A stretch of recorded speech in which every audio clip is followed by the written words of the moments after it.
Good morning, मैं Rahul Yadav, Rahul Educare में आपका स्वागत करता हूं। दोस्तों, हम लोग स्पॉटिंग एरर के सारे पार्ट्स लगभग देख लिए थे। जितने पार्ट्स ऑफ स्पीच के हमारे होते हैं, नरेशन के होते हैं, एक्टिव पैसिव के होते हैं, सारे हम लोगों ने पार्ट्स देखे थे। आज हम लोग कुछ ऐसे क्वेश्चंस को देखते हैं जो पिछले एग्जाम्स में पूछे गए हैं सुपरफ्लस वर्ड का, यानी कि ऐसे वर्ड्स जो कि मतलब जहां जरूरत नहीं भी होती है फिर भी हम लोग उसको एक्स्ट्रा यूज कर देते हैं। ठीक है, तो ऐसे कुछ क्वेश्चंस हम लोग लेकर आए हैं। जैसे आपको दिया गया है, पहला क्वेश्चन है, my brother is an English teacher. My brother is an English teacher. तो देखिए, ऐसे सेंटेंसेस जब भी होते तो अगर ऐसे बोल दिया जाए कि my brother is an English teacher, तो इसका मतलब ये होगा कि जनरली हम लोग बोलते हैं, अगर बोलचाल की भाषा में देखा जाए तो आपको लगेगा कि सर एकदम ये 100% सही है। ठीक है, क्योंकि इंग्लिश के टीचर के लिए हम लोग इंग्लिश टीचर बोल देते हैं, बट ऐसा नहीं होता है। इंग्लिश टीचर का मतलब अगर आप ऐसे कर देते हो, किसी लैंग्वेज के आगे अगर आपने आर्टिकल का यूज किया है तो वो जनरली क्या हो जाता है कि वहां के रहने वाले लोगों को ज्यादातर बताना शुरू कर देती हैं। ठीक है, जैसे अगर इंग्लिश टीचर का मतलब ये हो जाएगा कि वो इंग्लिश यानी अंग्रेज है। ठीक है, मतलब एक टीचर है जो कि अंग्रेज है। बात समझ में आए? तो इस वजह से ऐसे सेंटेंसेस जो होंगे, याद रखिएगा, ऐसे में अब चूंकि माई ब्रदर है और मैं इंडियन हूं, ठीक है, तो ये जो सेंटेंस होगा वो क्या हो जाएगा, गलत हो जाएगा। ठीक है, अब कह सकते हो सर अगर ऐसे सेंटेंस को मैं बात करूं तो ये सही भी तो है क्या, मेरा भाई जो है वो अंग्रेज नहीं हो सकता? ठीक है, अगर इंग्लैंड का ही लड़का अगर इस सेंटेंस को लिखता है तो वो कहेगा कि सर हो तो सकता है। ठीक है, बट हम लोग क्या होता है, हमारे सेंटेंस जो होती है, आपने सेंटेंस की डेफिनेशन नहीं पढ़ी होगी, क्या होता है उसमें कि उसमें लॉजिकल सेंस होना चाहिए।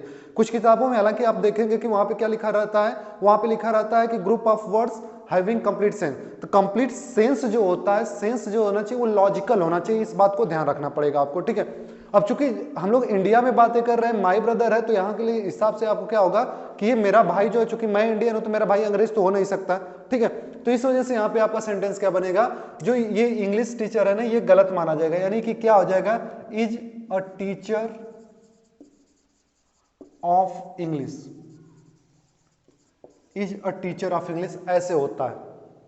ठीक है, तो my brother is a teacher of English, ये आपका सही सेंटेंस होगा, जो कि हम लोग अक्सर बोलते समय इस सब चीजों को ध्यान नहीं देते हैं और हम लोग बोलते हैं I am English teacher, I am maths teacher, I am science teacher. ठीक है, बात समझ में, बट ऐसा नहीं होता है।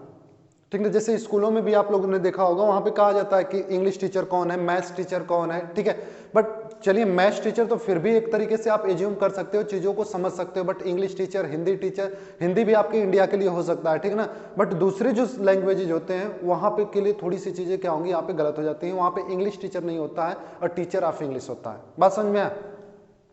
इसमें भी ध्यान रखिएगा, क्योंकि वहां पे भी बोल दिया जाता है साइंस टीचर, तो साइंस टीचर का मतलब जो साइंस से रिलेटेड एक्सपेरिमेंटेज करता हो, यानी कि जो साइंटिस्ट वगैरह होते हैं वो टीचर जो होते हैं, जब वो टीचर बन जाएंगे तब वहां पे कहोगे।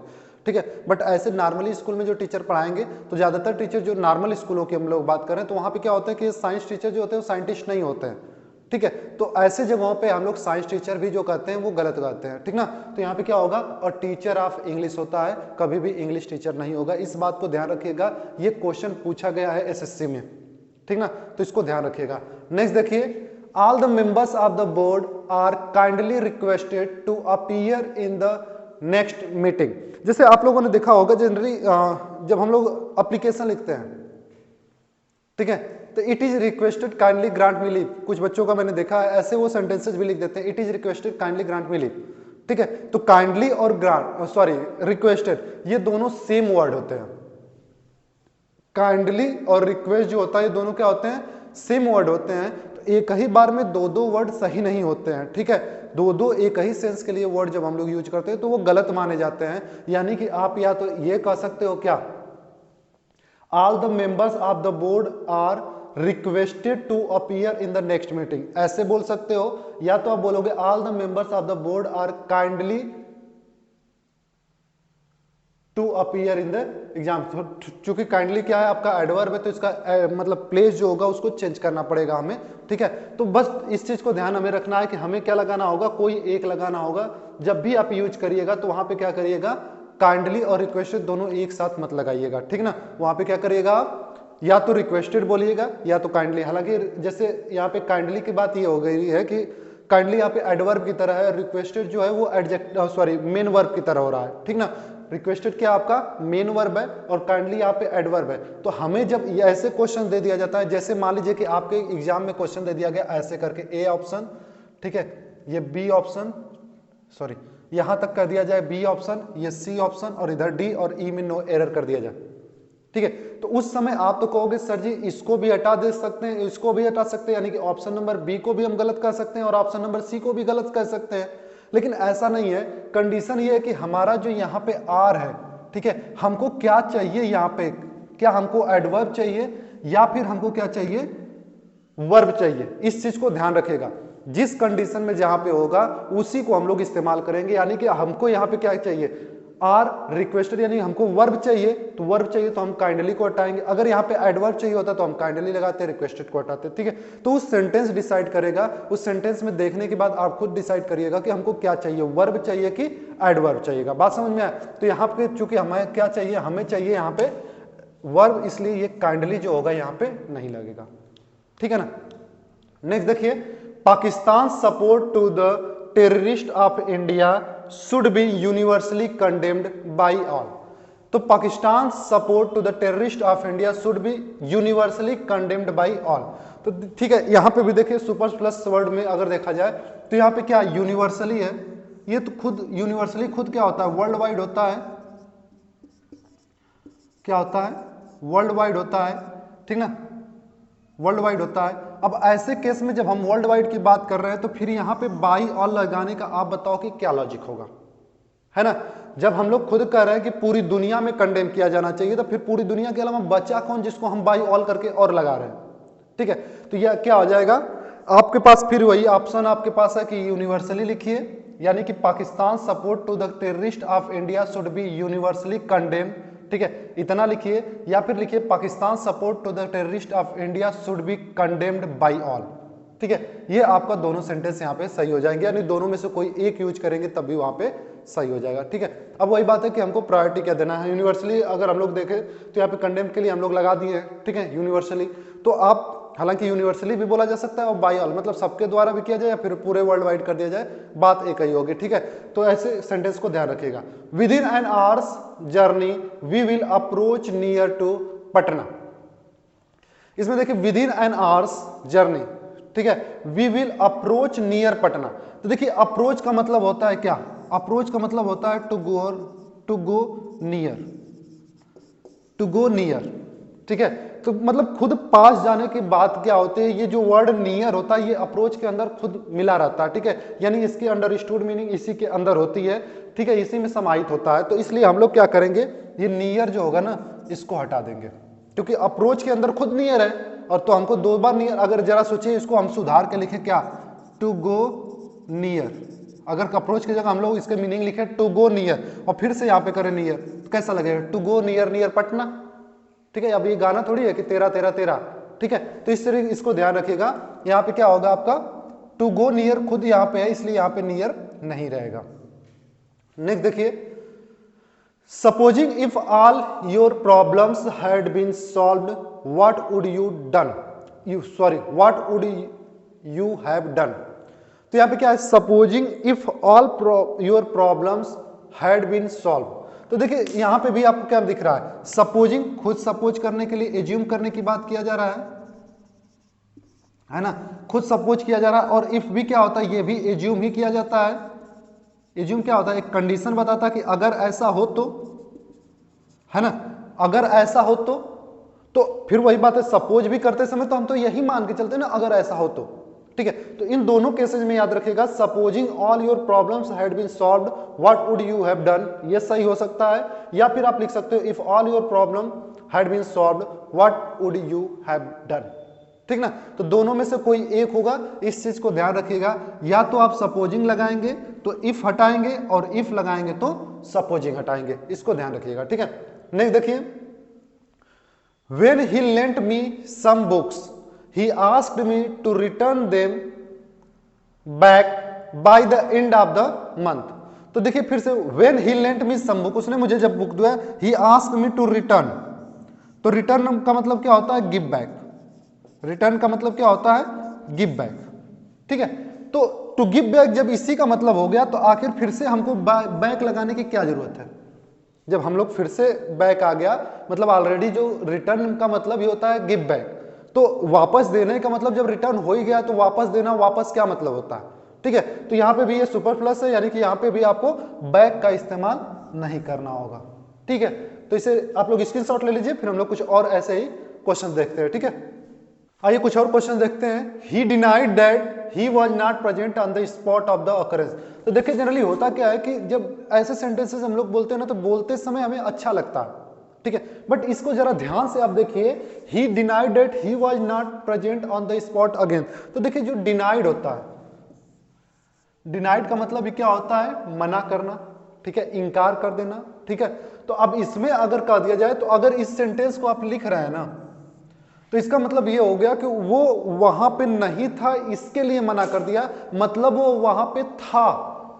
बात समझ में आया? वो वहां पे नहीं था इसके लिए मना कर दिया, इसका मतलब वो वहां पे था, ठीक है। अब फिर वही बात, सर ऐसा भी केस पॉसिबल है कि कोई कह रहा है कि तुम वहां पे नहीं थे, लेकिन वो कह रहा है कि नहीं मैं था, ठीक है। तो इस कंडीशन के लिए होता है, ये स्पेशल कंडीशन होता है। अगर नॉर्मल लॉजिक के हिसाब से देखा जाए तो कोई मना करता है तो मैं नहीं वहां पे था, ठीक है। तो जनरली लॉजिकली यही चीजें चलती हैं। हाँ, कोई स्पेशल केसेज होते हैं तो वहां पे इस केस को आप मान सकते हो, बट जनरल सेंस में आपको आएगा तो उसने वहां रहने के लिए मना कर दिया, मतलब जहां पे जो चीजें हुई थी वहां पे वो था, इसके लिए उसने मना कर दिया, ठीक है।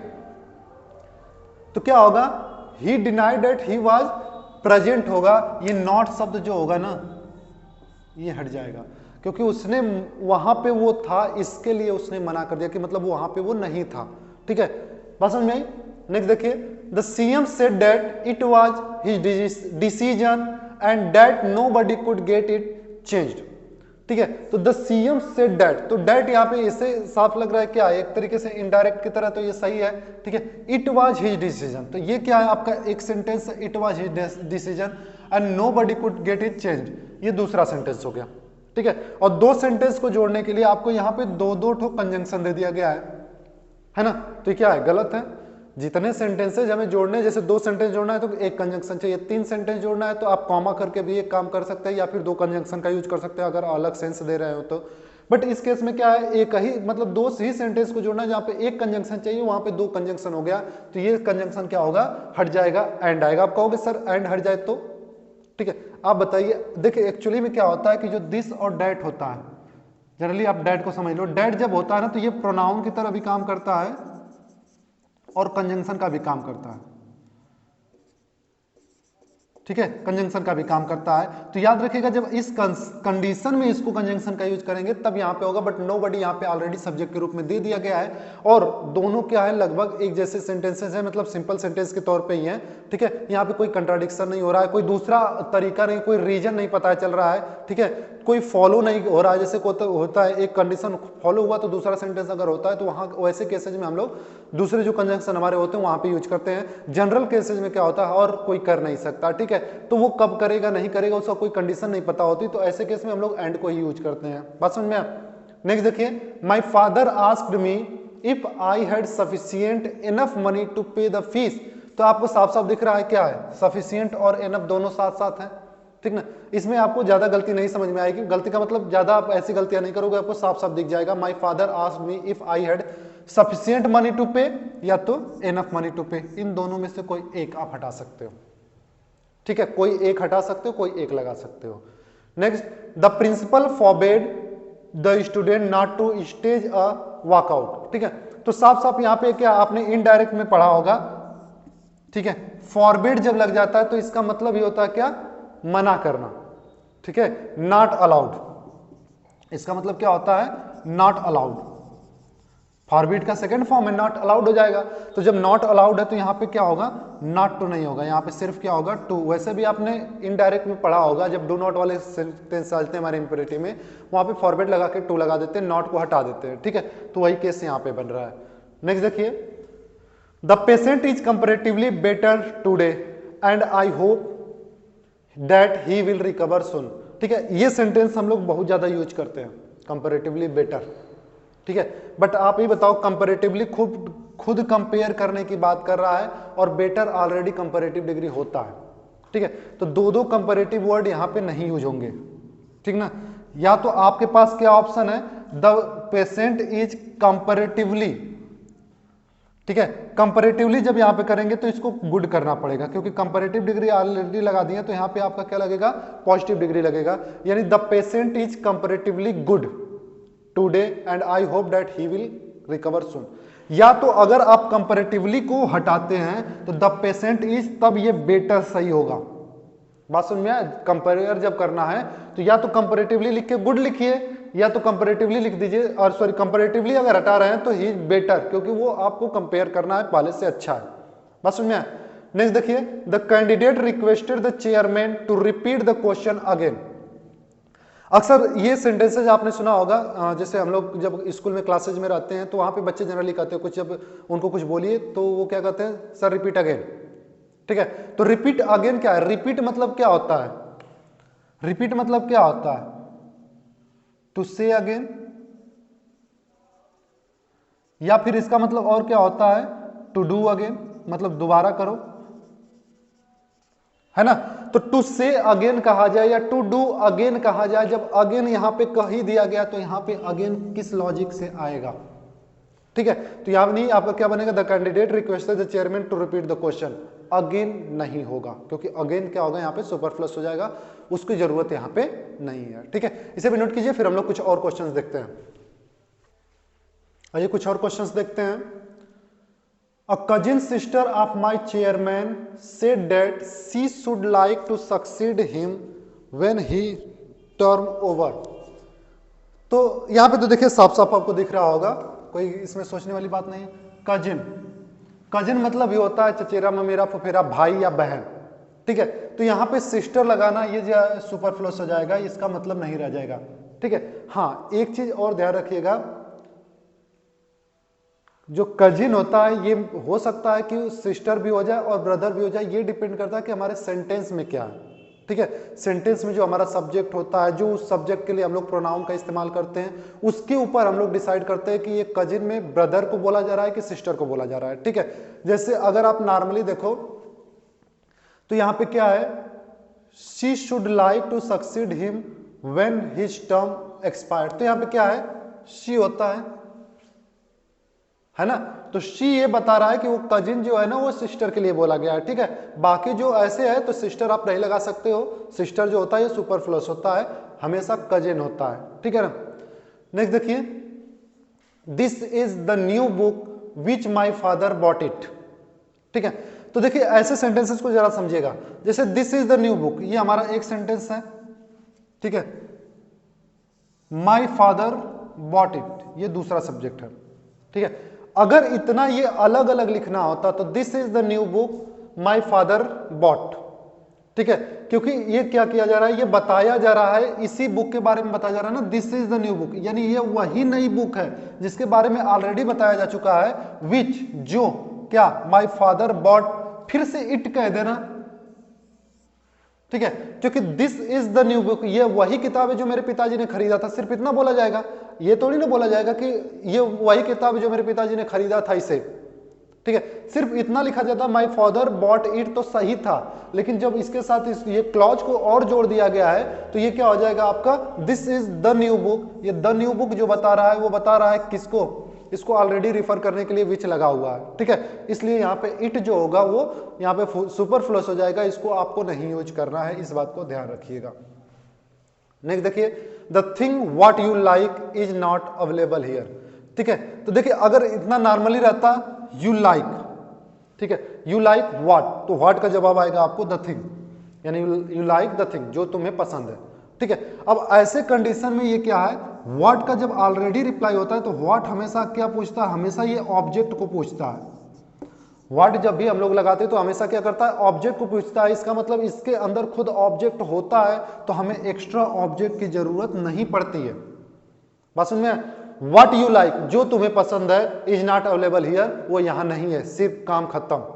ठीक है, यहां पे द थिंग लगाने की जरूरत नहीं है, या फिर अगर आप द थिंग लगाते भी हैं, इसको ध्यान रखिएगा, तो फिर यहां पे व्हाट नहीं रहेगा, क्योंकि व्हाट और इनको दोनों को अलग करना होगा, दोनों एक ही चीज को बता रहे हैं। ठीक है, तो द थिंग यहां पे आप विच कर सकते हो, विच यू लाइक, विच मतलब जो चीज है, तो उसी के बारे में हम आगे बता रहे हैं कि जो तुम्हें पसंद है। ठीक है, तो द थिंग और जो तुम्हें पसंद है ये दोनों सेम, मतलब आपको टैली कर जाएंगे, बट व्हाट के अंदर खुद ऑब्जेक्ट होता है और एक एक्स्ट्रा ऑब्जेक्ट ये सुपरफ्लुअस बना देगा, ठीक है ना। तो इसको ध्यान रखिए, the thing which you like कह सकते हो या फिर what you like is not available here, इतना आपका बन जाएगा। यानी या तो आप द थिंग हटा के सीधा सीधा बोल दीजिए व्हाट यू लाइक, या फिर व्हाट को हटा के विच लगा दीजिए, the thing which you like, ठीक है।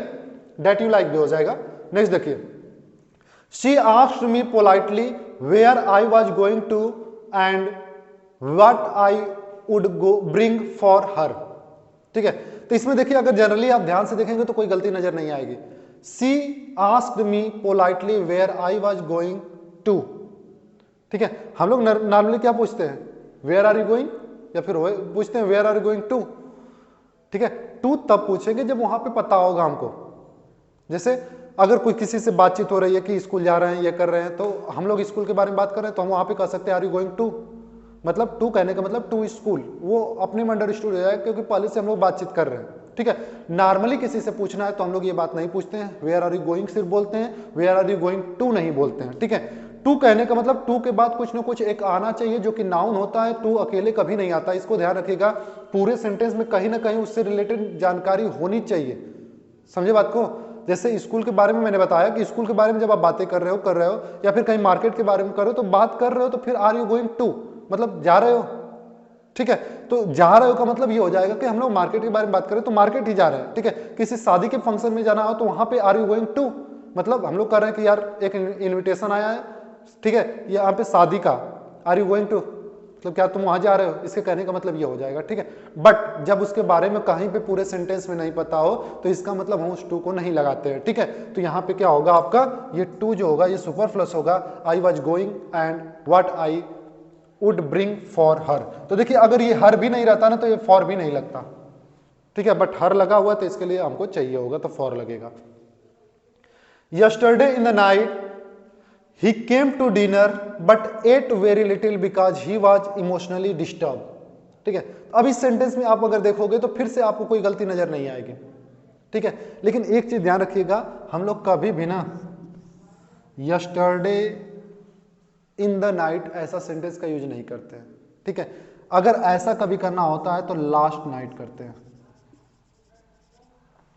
Last night, last week, last day, इस तरीके करते हैं। Yesterday the day, yesterday in the morning, ये नहीं होता है, ठीक है। इस चीज को ध्यान रखिएगा। तो यहाँ पे लास्ट नाइट होगा, last night he came to dinner but ate very little because he was emotionally disturb. बात समझ में आया? तो अभी इसके कुछ और क्वेश्चन 10-15 रह गए हैं, नेक्स्ट वीडियो में हम लोग देखा जाएगा। आज के लिए बस इतना ही रखते हैं। चैनल पे नए होंगे तो सब्सक्राइब करना ना भूलें। कैसी लगी वीडियो कमेंट बॉक्स में जरूर रखें। आज के लिए बस इतना ही। Thank you very much.